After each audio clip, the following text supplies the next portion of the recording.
A graça e a paz do nosso Senhor e Salvador Jesus Cristo sejam com todos. Meus irmãos, minhas irmãs, vamos abrir então a Bíblia em Hebreus, no capítulo 6, versículo 4. Acompanhem conosco. E como eu já tinha alertado até no domingo passado, esse texto não é um texto fácil.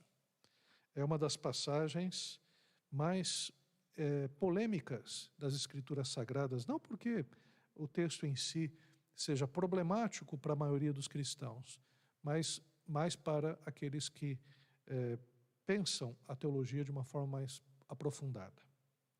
Hebreus capítulo 6, versículo 4 diz assim: É impossível, pois, que aqueles que uma vez foram iluminados e provaram o dom celestial e se tornaram participantes do Espírito Santo e provaram a boa palavra de Deus e os poderes do mundo vindouro e caíram, sim, é impossível outra vez renová-los para o arrependimento, visto que de novo estão crucificando para si mesmos o Filho de Deus e expondo a ignomínia, a vergonha. Porque a terra que absorve a chuva, que frequentemente cai sobre ela e produz erva útil para aqueles por quem é também cultivada, recebe bênção da parte de Deus. Mas se produz espinhos e abrolhos, é rejeitada e perto está da maldição, e o seu fim é ser queimada. Quanto a vós outros, todavia, ó amados, estamos persuadidos das coisas que são melhores e pertencem à salvação, ainda que falamos desta maneira, porque Deus não é injusto para ficar esquecido do vosso trabalho e do amor que evidenciastes para com o seu nome, pois servistes e ainda servis aos santos. Desejamos, porém, continue cada um de vós mostrando até o fim a mesma diligência para a plena certeza da esperança, para que não vos torneis indolentes, mas imitadores daqueles que pela fé e pela longanimidade herdam as promessas. Mais uma vez, oremos. Pai, lemos a Tua Palavra, sabemos que a Tua Palavra é vida para as nossas vidas, sabemos que a Tua Palavra é instrução, é como uma profecia que nos consola, edifica e exorta, que a Tua Palavra, Senhor, ela sempre, Pai, nos traz algo que edifica o nosso coração e nos faz, Senhor, caminhar, Senhor, com mais segurança nessa vida. A Tua Palavra nos dá direção e sentido. E agora que nós lemos a Tua Palavra, que o Teu Espírito Santo, que habita no nosso coração, venha, Senhor, nos orientar. É o que nós te pedimos, em nome de Jesus. Amém. Meus queridos irmãos e irmãs, hoje nós vamos falar sobre um assunto que tem sido discutido na teologia durante séculos. Rios de tinta e também, digamos, florestas inteiras foram dizimadas para fazer papel, para escrever sobre esse assunto. O assunto que nós vamos trabalhar hoje é justamente: podemos perder a salvação? Pode parecer uma questão fácil de se dizer. Existem aqueles que acreditam que o cristão pode perder a salvação e outros que acreditam que não. Nós estamos diante de uma grande questão teológica. Como nós dizemos, estamos diante de uma questão clássica da teologia. É um fla-flu.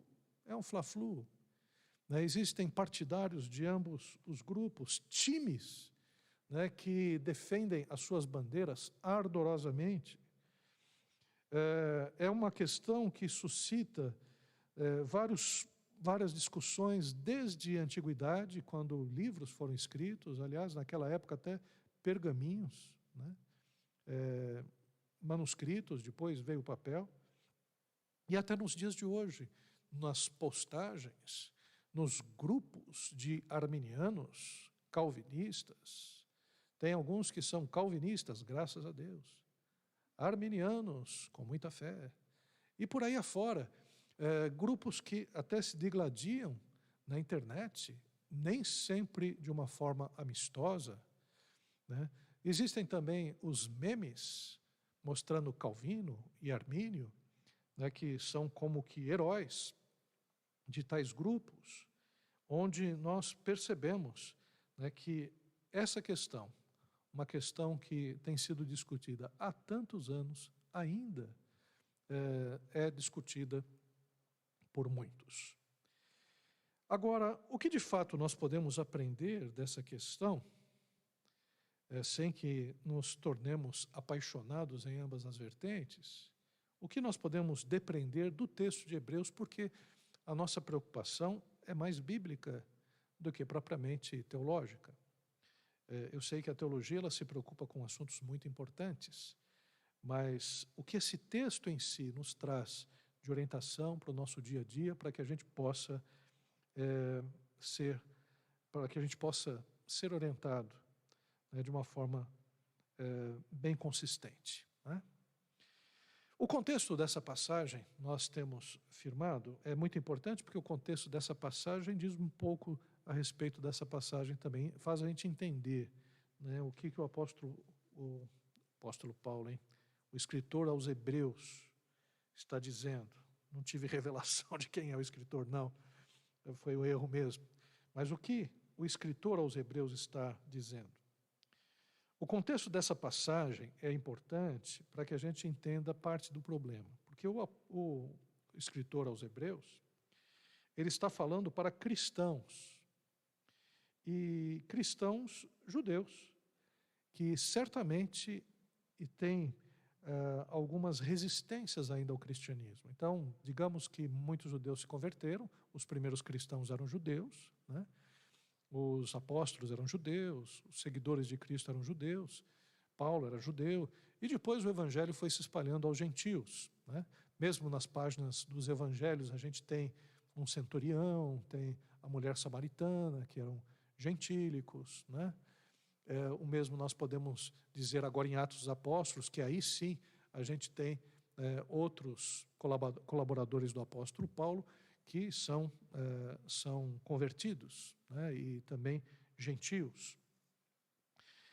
Mas tem muitos judeus cristãos, e alguns deles até entraram na igreja, entenderam aspectos da igreja cristã, da doutrina cristã, entenderam que Jesus Cristo era o Messias, o Senhor, o Salvador, mas, no entanto, possivelmente o seu ranço judaico, as suas tradições teológicas, fizeram com que eles recuassem, fizeram com que eles voltassem atrás. Então, possivelmente, o escritor aos Hebreus está se dirigindo a esses cristãos, ou simplesmente alguns cristãos que começaram na fé, frequentaram as igrejas, participaram dos cultos, foram até batizados, por que não? E, de repente, por algum motivo, apostataram da fé, ou deixaram a fé. Simplesmente passaram a ser até adversários do Evangelho. É possível isso? Sim. Muitos cristãos, pessoas que são ensinadas nas escolas bíblicas dominicais, desde criança, quando crescem, às vezes se afastam do Evangelho, e alguns até se tornam adversários. Vamos lembrar que até figuras históricas, né, que depois se tornaram ateias ou ateístas, eram pessoas criadas em ambientes religiosos, né? O Marx era judeu, né? Ele conhecia o judaísmo, e ele era um pregador ateísta, né? Ele simplesmente dizia que a religião era o ópio do povo. Então, o que a gente pode perceber é que vários personagens históricos também começaram, às vezes, em igrejas, mas deixaram. Alguns músicos também, eu nem vou citar o nome também, mas, por exemplo, uma cantora muito popular, muito conhecida, começou cantando na igreja. Seu pai era pastor e abandonou totalmente a igreja, o evangelho, para seguir a sua carreira musical. Então isso é mais comum do que a gente possa imaginar. Talvez todos nós tenhamos uma ou outra história de uma pessoa que tenha desistido do caminho do Evangelho.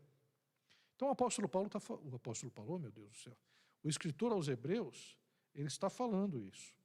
Dentro da igreja, alguns cristãos judeus que provaram da comunhão, haviam se afastado por conta disso. O autor explica o porquê da condição deles terem caído.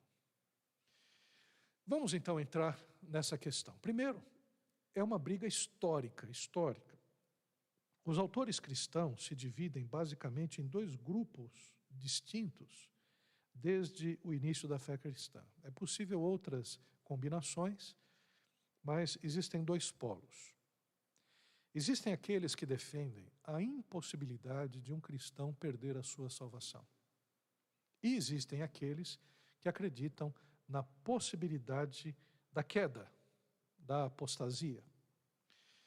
Por exemplo, no começo da Idade Antiga, o Santo Agostinho, teólogo impressionante, com uma grande literatura, uma literatura vasta, escreveu vários livros importantes, comentários importantes, influenciou os reformadores. O Agostinho, por exemplo, acreditava que o cristão não perdia a salvação. Ele acreditava na predestinação.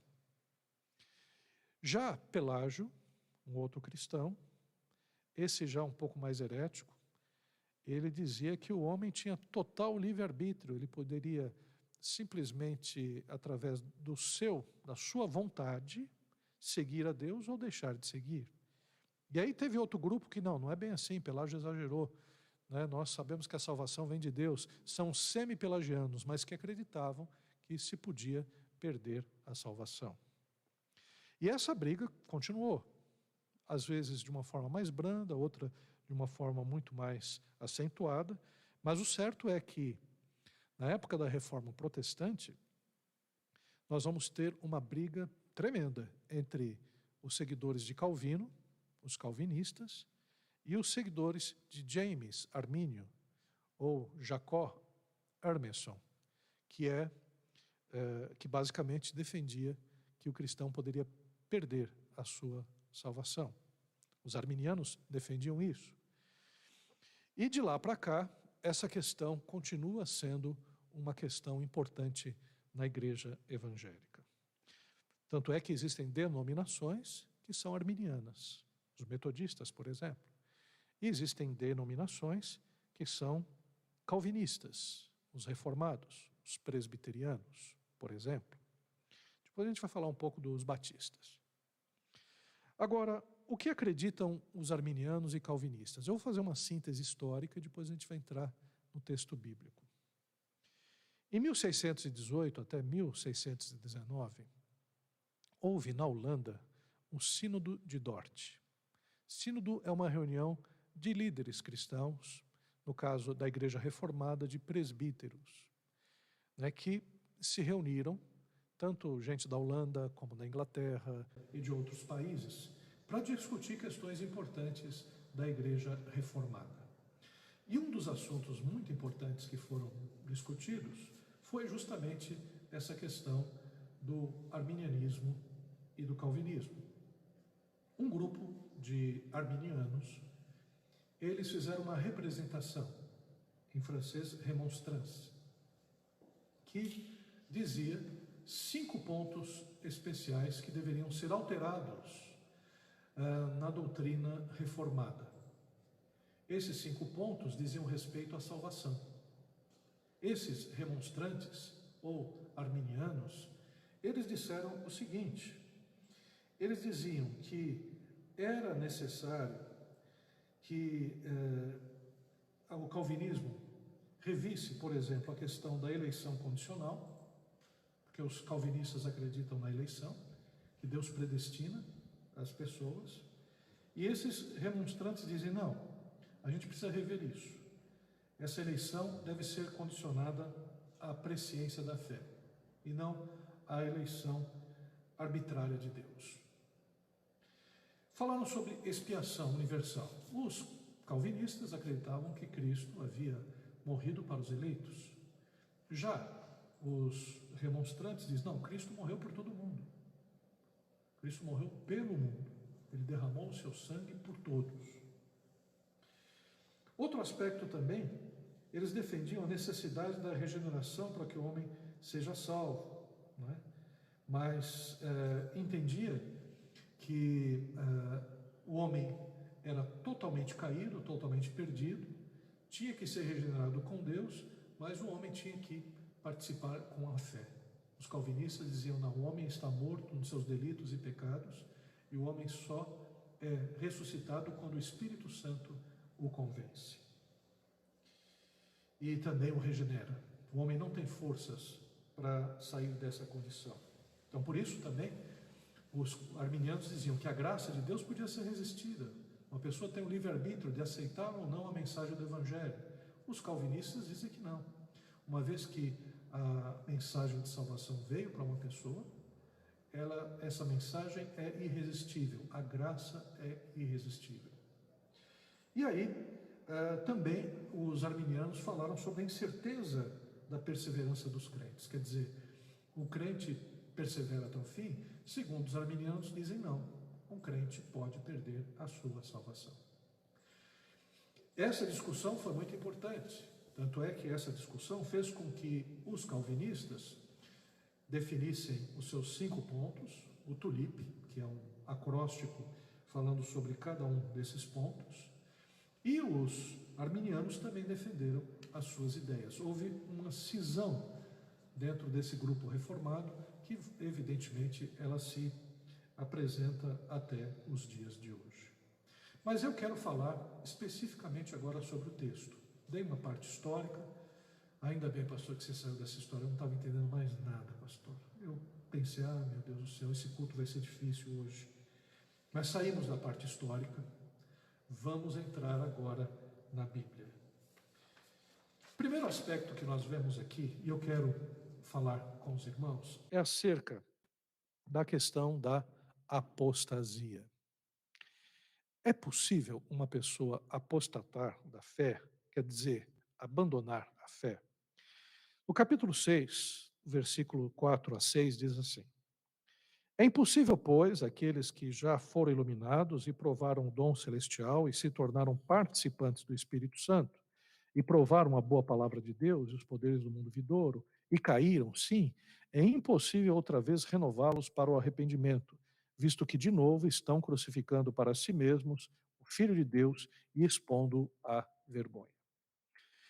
Esses versículos são versículos que, lidos isoladamente, parecem defender que o cristão pode cair.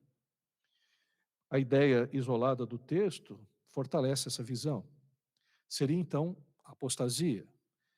Não está em jogo a questão do pecado do arminianismo radical, mas sim uma desobediência racional e constante à palavra de Deus.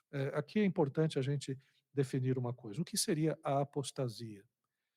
Segundo os arminianos, a apostasia é quando uma pessoa decide racionalmente abandonar a fé, às vezes se tornando adversária da fé, ou vivendo uma vida tal que nega a fé. É uma pessoa que os seus atos são totalmente contrários àquilo que ela professa ou àquilo que o cristianismo acredita.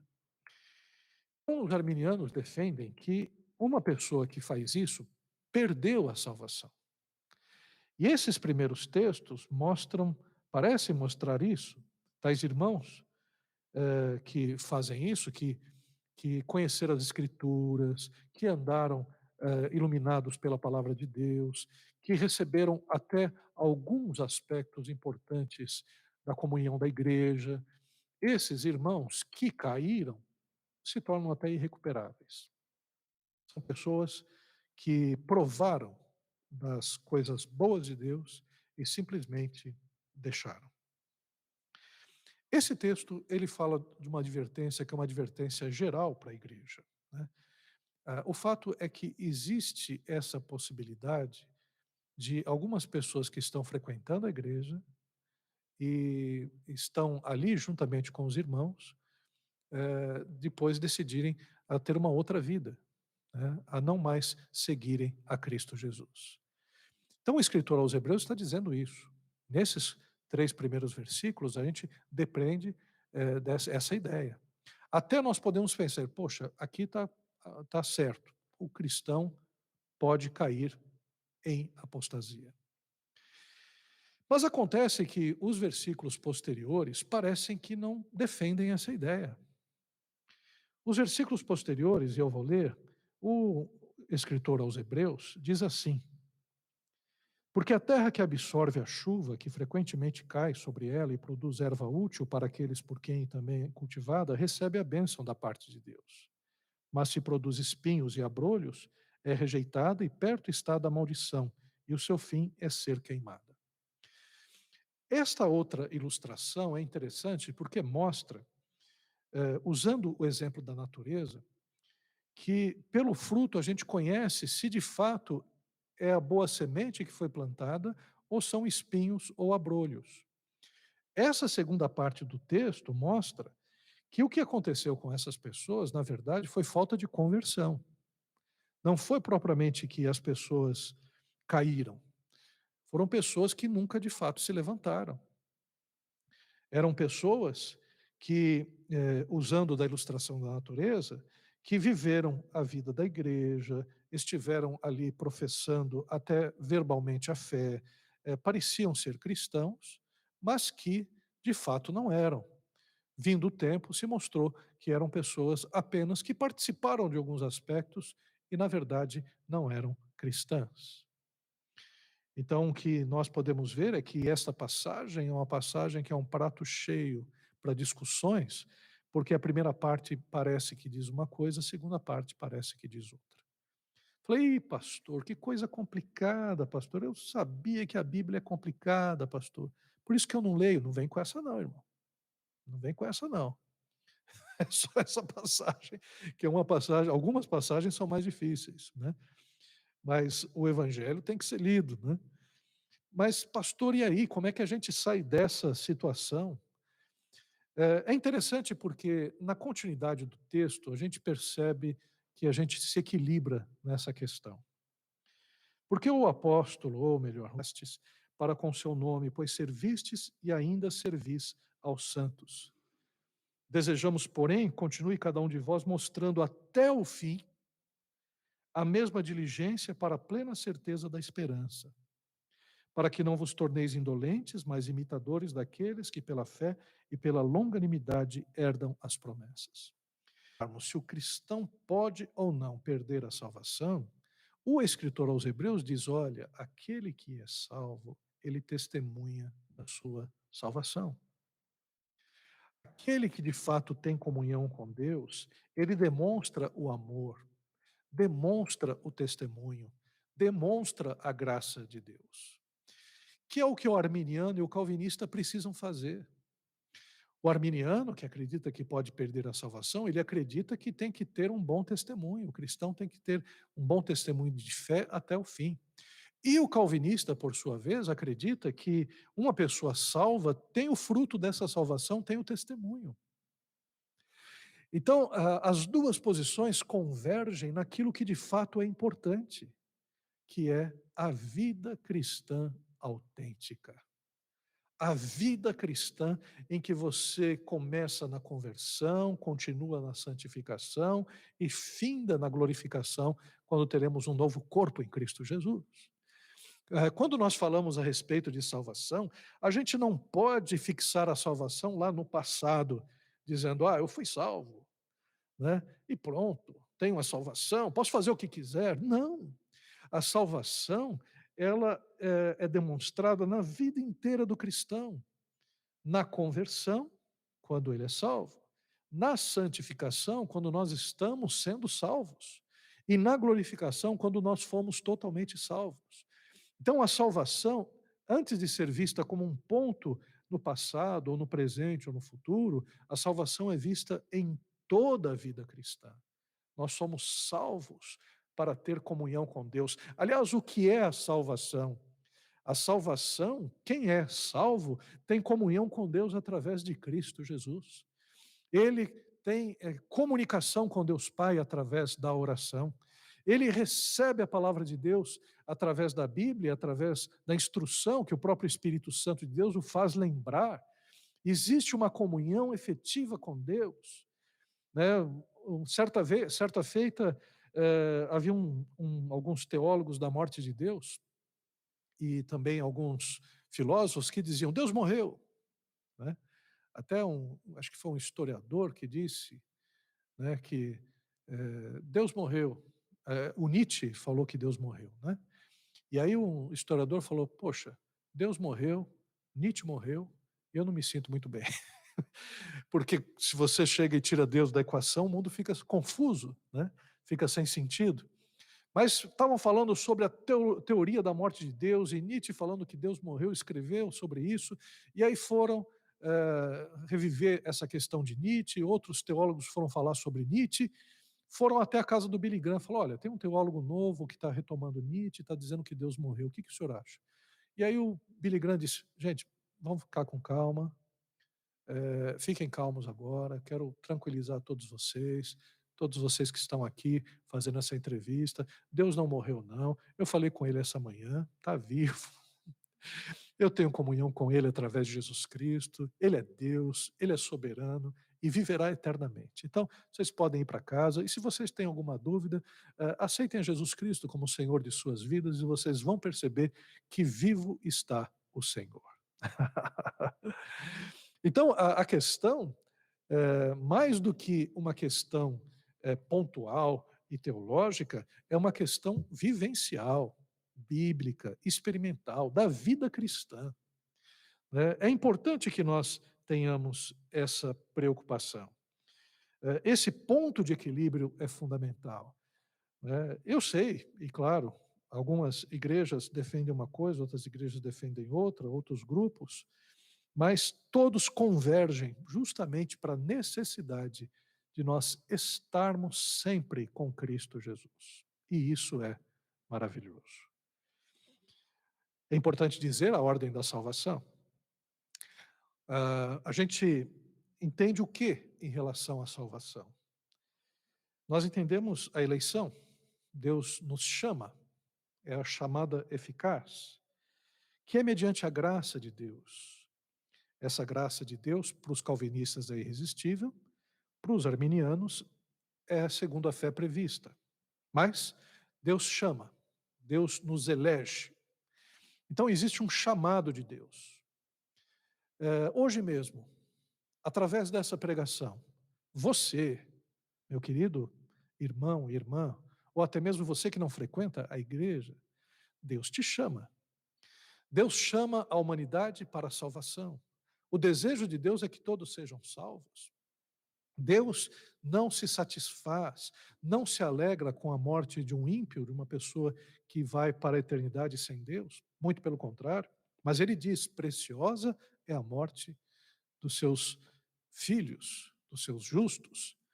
Então, porque Deus sabe que estará eternamente com ele, ele se agrada de receber os seus filhos na eternidade. Então, o chamado de Deus para a nossa vida é o chamado de todos, é o chamado para a salvação. Mas pastor, eu não sei, eu acho que eu ainda não fui chamado. Você está sendo chamado agora, meu irmão. Você está sendo chamado agora. Agora. Deus te chama para a salvação, para ter comunhão com Ele. Você, sim, você que insiste em viver sozinho, você que quer ser dono do seu nariz, você que já deu muita cabeçada, você que acha que a vida não é isso mesmo, que a vida não tem direção, que é um caos, né? O que Deus tem para você é uma vida em comunhão com Ele. Ele te chama para a salvação. E uma vez que Deus chama para a salvação, e faz isso através da pregação, é o que nós estamos fazendo agora, é o que Jesus Cristo fazia pregando o Evangelho. Então, através da pregação do Evangelho, que Jesus Cristo morreu na cruz do Calvário para nos dar a salvação, é necessário aceitar que esse sacrifício que ele fez foi por mim, foi por você. Quando nós entendemos a cruz de Cristo, quando entendemos que Jesus Cristo veio para nos salvar e nos levar até Deus, através da pregação, aí acontece algo que é maravilhoso em nossas vidas e somente aquele que passou por isso pode dizer, que é a metanoia, a mudança de mente. A pregação produz fé e arrependimento. A graça de Deus enche nas nossas vidas de tal forma que nós passamos a crer e nos arrependemos dos nossos pecados. Isso é a conversão. E essa conversão, ela tem uma outra forma também de ser entendida, é o novo nascimento, é quando nós nascemos agora espiritualmente, é quando o Espírito Santo passa a habitar no nosso coração, nos trazendo convicção de que nós agora somos filhos de Deus, somos novas criaturas. O Espírito Santo de Deus, ele nos assinala, ele é como nos cela como propriedade exclusiva de Deus. Nós somos de Deus agora. Olha só quem provou isso, só quem pôde ter isso no coração pode testemunhar. E quando o Espírito Santo passa a habitar no nosso coração, quando Deus é entronizado agora em nossa vida, nós somos agora novas criaturas, nascemos espiritualmente, temos comunhão com Deus, conversamos com Deus, somos dirigidos por Deus, porque o Espírito Santo habita em nossos corações. E aí outras questões acontecem, nós recebemos a justificação, todos os nossos pecados são perdoados, toda culpa, tudo aquilo que nos escravizava, tudo aquilo que nos fazia preso ou presos nesta vida, escravos do pecado, isso na cruz do Calvário foi totalmente desfeito e nós agora somos justos. Não pelo nosso mérito, mas por Cristo Jesus que pagou todos os nossos pecados na cruz do Calvário. Então nós nos apresentamos como justos perante Deus. Glórias ao nome do Senhor. Quando Deus olha para mim, Ele não olha aquele Maurício que tinha um coração difícil, duro, um Maurício maligno, com o coração empedrado, uma pessoa que estava afastada de Deus, que só queria os seus próprios desejos.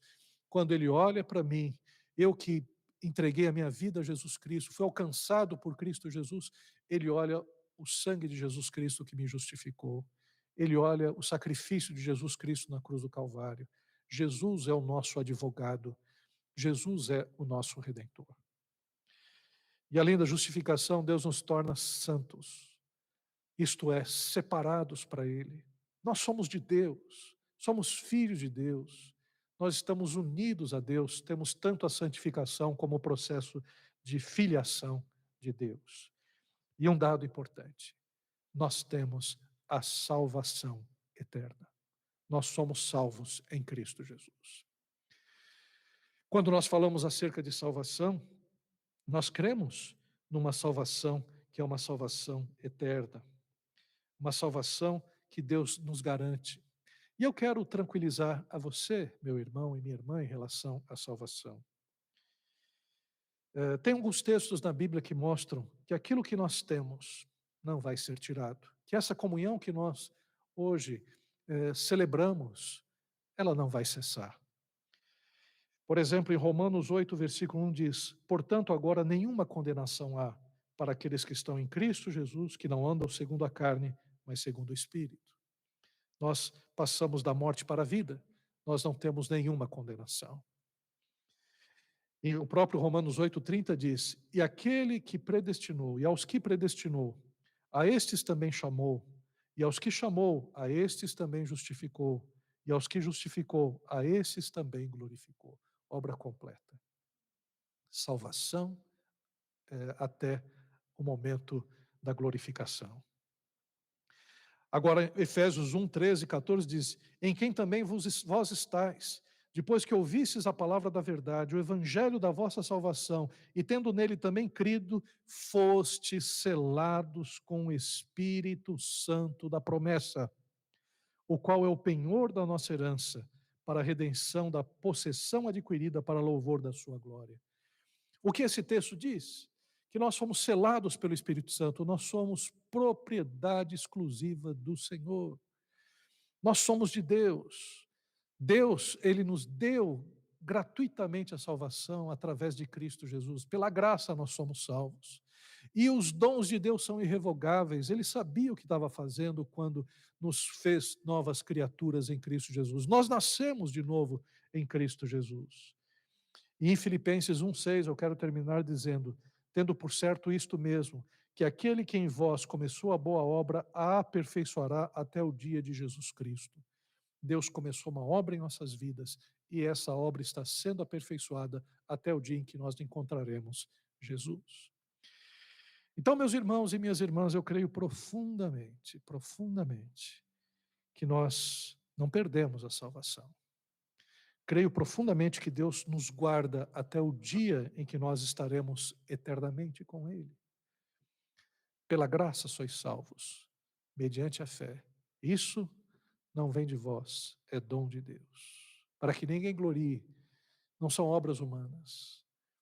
Então nós somos salvos pela graça de Deus, mediante a fé em Cristo Jesus. E isso não vem de vós, nem a fé e nem a graça. Deus fez isso em nós e nos selou com o Espírito Santo. Tanto é que hoje o inimigo, ele quando nos vê como pessoas de Deus. Ele não pode nos tocar. Nós somos propriedade exclusiva de Cristo Jesus. Ele é aquele que tenta, por formas externas, nos atingir, mas nós somos salvos em Cristo Jesus. Tem um hino que diz, um cântico infantil, que diz assim, quem é salvo e tem certeza diz amém.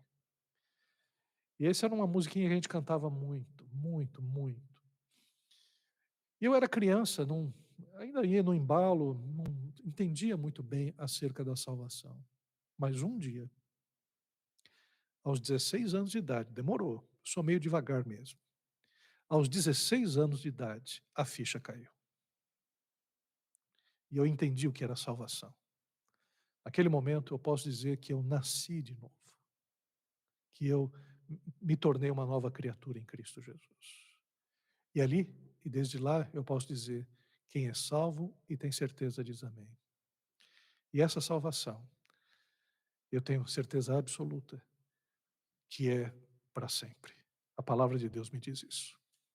Amém, meu querido irmão, minha querida irmã? Pastor, mas a pergunta que não quer calar. Batistas são o quê? Deixa eu contar uma coisinha histórica. Os batistas, quando começaram, os batistas eram conhecidos como batistas gerais, porque esse primeiro grupo era arminiano. Era o grupo do Thomas Elwes. E depois um outro grupo batista surgiu, do Henrik Jacob. Era um grupo calvinista, os batistas particulares. Então a gente tinha batistas mais arminianos, batistas mais calvinistas. Depois de um tempo, sabe o que aconteceu? Os dois se juntaram, os dois grupos.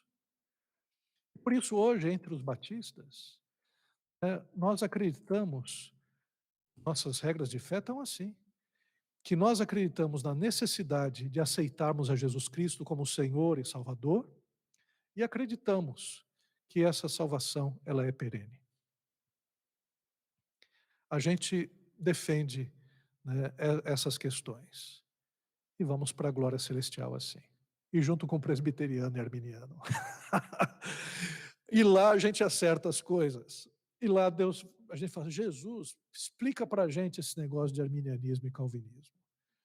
E aí a gente, sem brigas, a gente vai ouvir do Senhor o porquê de tudo isso. Dizem, por exemplo, que um pastor batista, quando ele via que a igreja estava muito mole, o pessoal estava indolente, não estava fazendo as coisas direito, ele falava da possibilidade do pessoal perder a salvação. Cuidado, gente, olha o que vocês estão fazendo com a salvação de vocês. Aí o pessoal ficava mais temeroso, fazia as coisas direito na igreja. E quando ele via que a igreja estava muito sofrida, muitos problemas, muitas angústias, ele ficava, irmãos, a salvação é para sempre. Ele pregava as duas coisas. Eu não sou assim, eu tenho já uma convicção. Mas ele pregava as duas coisas. Alguns dizem que nós todos somos arminianos quando estamos orando e calvinistas quando nós confiamos em Deus, na salvação. Então as questões, meus irmãos, são muito interessantes, né? Mas o importante é o que nós lemos na Bíblia, que a salvação nossa é acompanhada pelo testemunho cristão. Amém? Vamos orar nesse instante? Feche os seus olhos. Pai querido, nós queremos te agradecer, Senhor, pela oportunidade de ler a tua palavra e aprendermos com ela. Queremos te agradecer, ó Pai, porque esse é um assunto muito importante, Senhor, das Escrituras, existem posicionamentos, Senhor, divergentes, mas, Pai, nós queremos apenas te pedir, Senhor, que tu estejas cuidando de nós, que o teu Espírito Santo, Senhor, que começou a boa obra em nossa vida, termine, Senhor, no dia de Cristo Jesus, como diz a tua promessa, a tua palavra, que nós, Senhor, sejamos apenas, Senhor, cientes de que nós somos selados pelo Teu Espírito Santo e somos guardados por Ti, Senhor, de todo ataque externo, Pai, e que a nossa salvação é uma salvação eterna, Pai. Que o dia que nós fecharmos os nossos olhos aqui na terra, abriremos no céu, Senhor. Por isso, Senhor, nós queremos viver o Teu Evangelho na integralidade, Pai. Queremos viver o Evangelho, Senhor, não apenas pregando verbalmente, mas tendo, Senhor, um testemunho, Senhor, que possa, Senhor, ó Pai, confirmar essa nossa pregação, Pai. Faz isso, Pai. Faz isso na minha vida, na vida dos meus irmãos, que sejamos reconhecidos como filhos de Deus, que sejamos reconhecidos como cristãos, ó Pai, através da nossa fala e da nossa atitude. É o que nós te pedimos, é o que nós oramos, em nome de Jesus. Amém. Que a graça do nosso Senhor Jesus, o amor de Deus, o nosso Pai, a comunhão e a consolação do Espírito Santo sejam com todos nós e com todo o povo de Deus, agora e sempre. Amém. Deus abençoe em nome de Jesus.